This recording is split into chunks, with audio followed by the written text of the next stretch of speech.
What's up guys, Rory here bringing you another YouTube video. I don't ever upload educational videos on my channel, but the Leaving Cert English exams are in 2 days or a day and a half, and I thought it would be helpful if I uploaded a video, actually 2 videos, talking about how I get through an English exam. English is the one subject where I feel I'm qualified in telling people how to get through it, but if you're really good at English, this is not the video for you. If you're already getting over 70%, just keep working and you'll be fine.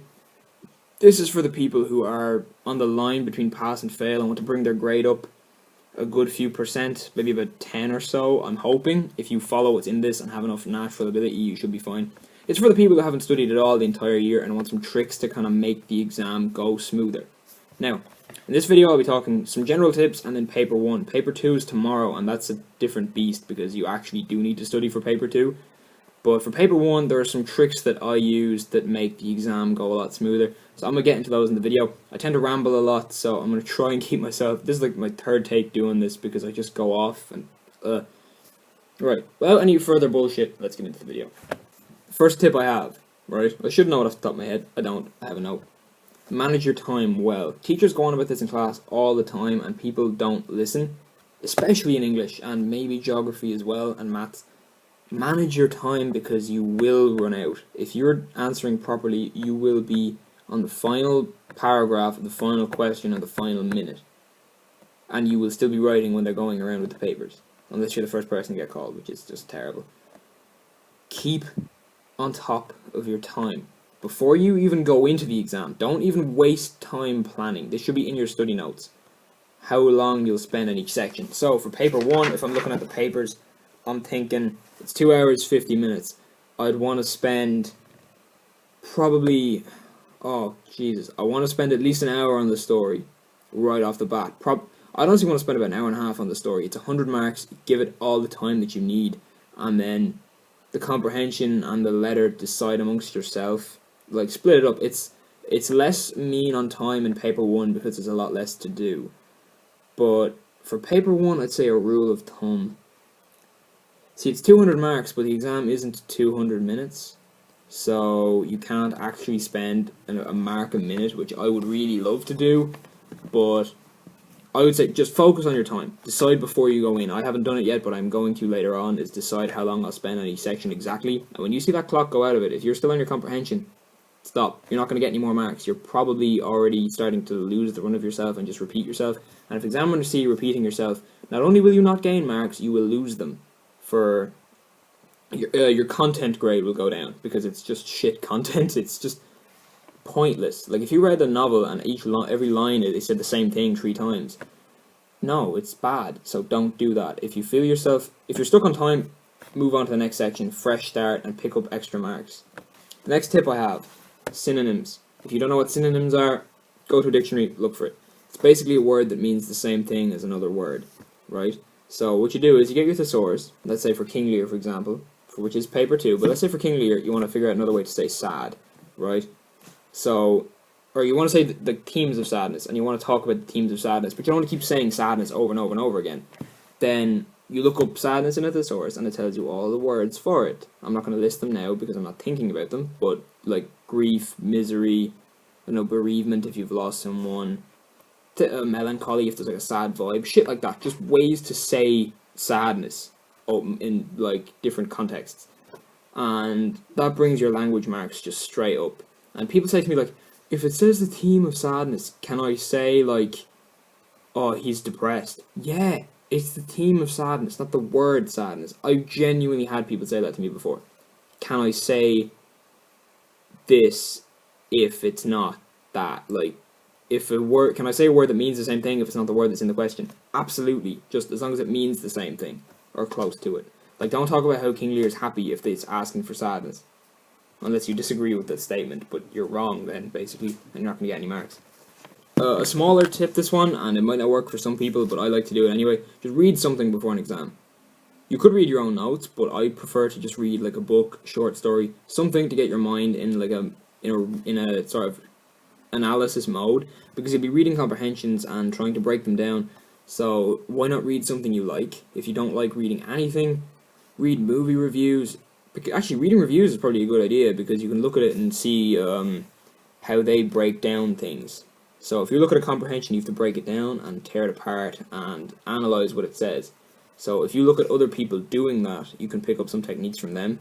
That's what I would recommend for comprehensions, and just reading before an exam in general to get your mind warmed up. This kind of ties into the time constraint one, but practice writing faster. If you're a slow writer, write more, because I'm telling you, you're going to need every minute that you have in that exam. And if you're a slow writer, you're going in with a huge disadvantage.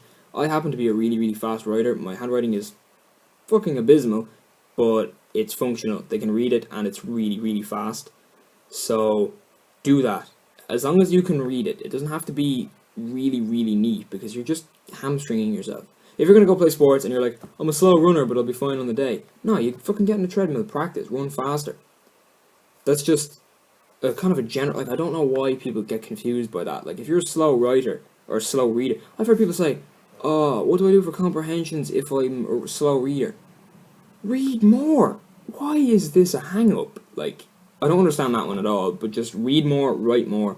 If you have a day left and you don't want to study, just use basic English skills and you should be better off than you were. If you I'm guarantee you, if you read something before you go into an exam, your grade will go up a couple percentages. I'm relatively confident, especially with paper 1. So why does that work for paper 1 more than paper 2? Because in paper 2 you actually do need to learn off stuff like King Lear. Like, going to read 1984 by George Orwell is not going to help you understand The Great Gatsby. But reading and then going into an exam and writing a story does help, because you could copy, like, if your story is like, write a story about a protagonist that doesn't fit in his world, just copy a book and change stuff so it's not obvious. Like, don't call it 1984, call it something else, and just write about how a guy is in a world where the government's taken over. And then you have your fucking story. It's not so. Read before paper 1. Paper 2, not so much, but definitely paper 1, do it. And now for some paper 1 specific tips. I will have paper 2 specific stuff tomorrow, because that's a whole different beast. But for now, I'm just going to go through some paper 1 stuff and things you can do to make the exam go a little bit easier. If you're going to only study one thing, if you only have time to study one thing, which at this stage you do, the 5 languages. That's all from paper 1 that you need to know going into it. And you don't even need to know how to use them all, you just need to know how to identify them all. So, I got this wrong in the last take, I spent ages thinking about it. So, argument, information, persuasion, narrative, aesthetic. I'm not even going to go into what they all mean. I'll just tell you the only one that you need to know in detail is narrative, and I'll get to why in a minute. But just learn them all on a surface level. So if comprehension says... Actually, there's this question right in front of me. It was like, write a persuasive article. So, well, I wouldn't recommend doing that. But if some of the short questions say, find examples of... Oh yeah, just in this one, what makes his writing attractive to readers? So you go through and you say, oh, it's attractive to readers because it has this, this, and this. You just need to know the language types so you can answer that kind of question. But if there's one that says write in a persuasive style and you haven't learned a persuasive style, don't do it. Try and find one that doesn't constrict you to a style. So if it's like, write a letter to your local, or design a radio talk, that can be any style, really, as long as it's not super informal.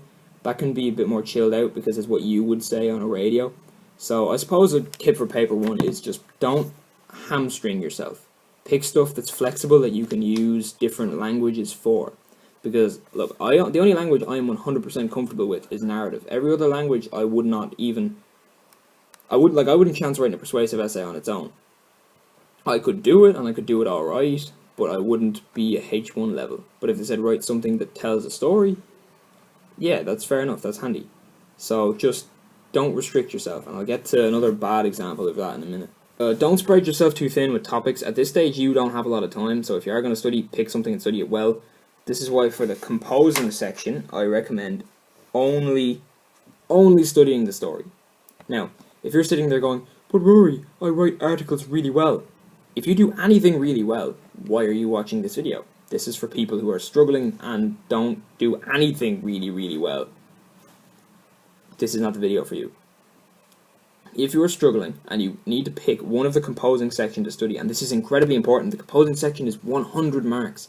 That is 25% of your entire exam. If you can do this well, you will probably pass the entire thing.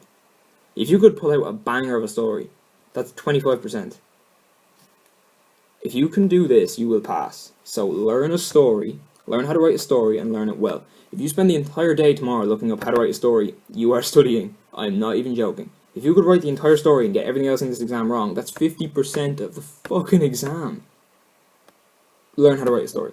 And the reason I say a story is because it's the easiest to do.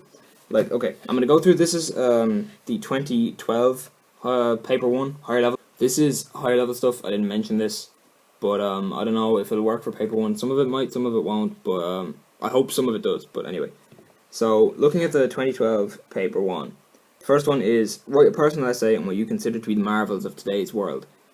Doable, but I don't really know the difference between a personal essay. Is kind of like your feelings. That would be easy enough to bluff.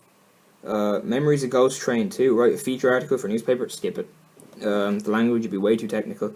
An inferior rock band howling for fame. You try a short story inspired by that, and that's way too restrictive. Luckily, this paper gives you 2 short stories, but that one's far too restrictive, and I would honestly probably take the personal essay over that one. Again, just make sure you're not constraining yourself, because now you have to write a story about a rock band. You might not know anything about a struggling rock band. Why would you pick that story? The important thing to remember in the exam is keeping yourself flexible. Come up with some kind of general story idea that you can tweak before you go into an exam. There's a really good example of this in a minute. Another book that I have read, write a persuasive speech about the importance of literature in people's lives. If you can't do persuasive language, you're throwing away marks. Don't do it. Light-hearted and entertaining article intended for publication in a magazine aimed at young people all the time in the world. Again, it's super specific, and I wouldn't recommend it. Like, you could talk about anything, but like a light-hearted and entertaining article, so that's already giving you a rule. Publication in a magazine, that's another rule. Young people, that's another rule. And then all the time in the world. So that's giving you 4 criteria that you have to tick. So when the examiner's looking at that, they're seeing, is he doing this, is he doing this, is he doing this, is he doing this? And you're just creating opportunities to fuck it up. Don't do it. The best one on this year. Write a short story in which a young character is eager to leave home. That's it. There's so much you can do with that. You could do the entire plot of the first Star Wars movie, and that fits. Most movies honestly fit that trope of the young character wants to leave somewhere. You can take anything, just build a character, put him in his home, have him leaving his home, have something go well or wrong, and then conclude. It's such a basic storyline, and just follow that, and you'll be good. So, if I ramble in this, I apologise. I find it quite difficult to stay on task. That's why when people ask me in person, I tend to not really have good answers, because I don't know what to say. This is all off the top of my head pretty much. I have like 7 lines written. If I had to sum up paper 1 in one phrase, it would just be keep your options open. The most open looking answers. People say, oh, if it's too open I don't know which way to go. Pick a way. That's what they look for in English exams, is that you interpret the question your own way. This used to terrify me as well, as I was always afraid I would answer the question wrong. And if you're afraid you'll answer the question wrong, you're actually more likely to do it. But if it's an open question, like the previous example, write a short story in which a young character is eager to leave home, there's really no way you can fuck that up. As long as you have a basic understanding of the language, you can write an engaging story. Just create a character. Yeah, okay, right. Storytelling tip. If you want to make a functional story, nothing amazing, you wouldn't publish it, but if you want to make a story that'll get you marks in this, right? Create a character before you go into the exam. He's a very flexible character, quite bland. Wouldn't work as in anything else, but works for this. Right, he's bland, but he can be used in any scenario you want. Put him in a scenario. In this case, it's a town he doesn't want to be in. How does he get out of the town? I don't know. He builds a boat, right? He's on an island, he builds a boat. So he's going to sail on the boat, right? Takes the boat, sails somewhere. Boat crashes, now he's on another island. Oh shit. And then, what does he do on this new island? Is it good? Is it bad? And then you just wrap it up satisfyingly. And, like, that took, what, 30 seconds? 30 seconds to come up with a story. It's really not complicated. You just need to have a character and an open setting that you can do what you want with it. I don't know if I could put my rock band on a desert island. So, also, if you're wondering what I'm quoting from, just get the English Get the English papers and go to 2012, and this will make sense. And maybe practice that essay that I pointed out as well. So, to conclude, because this is way ramblier than I wanted it to be, just learn the language of narrative really well. Manage your time. Learn how to write a story. If you do those 3 things, you will pass English Paper 1. That's all I have to say. That's all I have to say. This message is brought to you by Senior Unicorn 473, stamped, sealed, and approved. I'll see you guys next time. This video is pretty tough for me to make because I'm really bad at staying on topic and not getting distracted. I'm gonna see you guys again next time. I'll have a paper 2 video up tomorrow. Peace.